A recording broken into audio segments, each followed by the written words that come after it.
we always talk about the news here, and apparently I am the news. It is extraordinary, isn't it? I made some comments last week, as you're well aware, and in the haste of what you say in radio, they were most probably clumsily presented.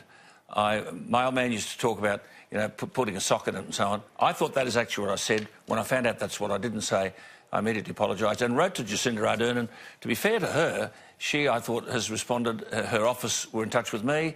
They acknowledged they've got the letter. They thanked me for the letter. It was a very personal thing. And I thought she responded brilliantly when she had something to say about the Bledisloe Cup. I think we've got a slice here of what she had to say.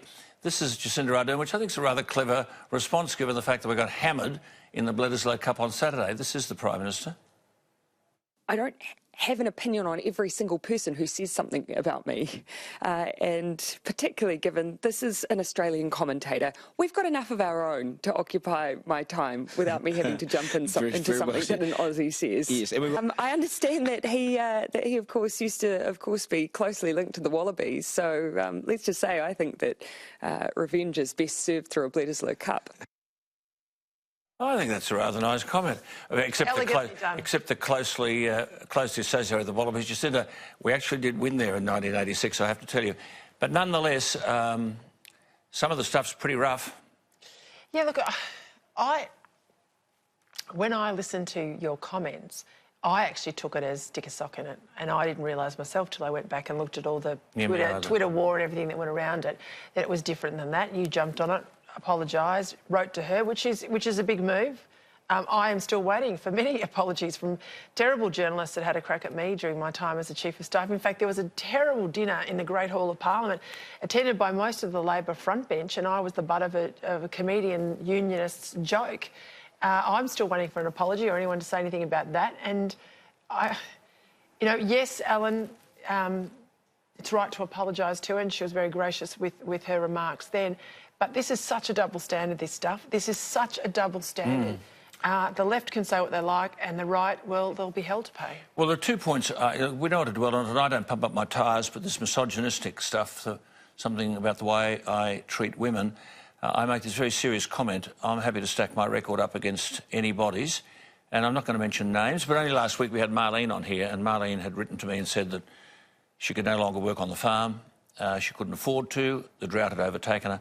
So I said to my people, look, Marlene needs a holiday, so I paid for Marlene to come to Sydney. I didn't think anything of it. I don't talk about it. And she's one of many that you look after. Yeah, I mean, a leading artist in Australia has got the letter yesterday, who came to me and asked whether I could do something to try and ensure that a piece that she'd written could be made into a film script. So I sort of navigated the people I know in the film industry, and eventually we actually have this, which will be made into a film. She's written yesterday to thank me. There was another lady who was heavily involved with the tax office. There was a problem about a tax bill, and I didn't know her, but someone came to me and they said, look, I think they might do something serious with this person, and she's not in a mental state to deal with it.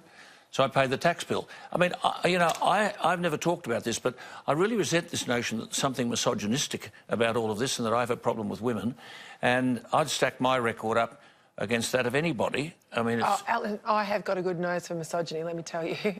I'm a woman who's copped a lot, and I've never worked with anyone. And Tony Abbott had the same slings and arrows against him with the same charge. I've worked for two pretty tough men. You and Tony worked with two pretty tough men that people have a negative view on from the left and a positive view from the right, and you've been nothing but amazing to me. So, well, that's kind of you, but, you know, I thought Jacinda Ardern handled this superbly and amusingly, which was rather nice.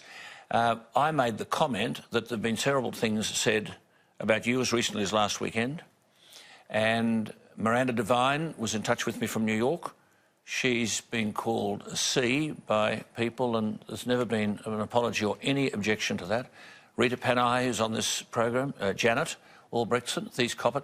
And I've just had people in touch with me today to say, are you concerned about your safety? Now, look, I just get on with my life. That's all I'm doing. But I'm just looking at stuff that has been said. F off, you degenerate piece of whatever. Go away and die. Your funeral will be a national celebration.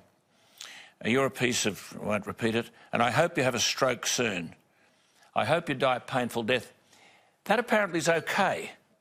It depends on to whom it's being said. And these people are the ultimate bullies. and they go around bullying everybody because they object to the fact that we present a different ideological position from that of theirs.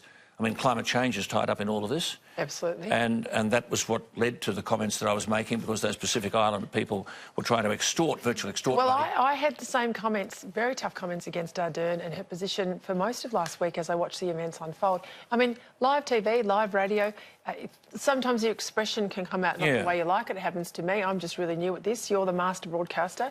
But in the end, if you go somewhere where you didn't mean to go, you knock it on the head, you apologise, you forgot, and she was gracious, and that's the end of it as far as I'm concerned. Yes, absolutely.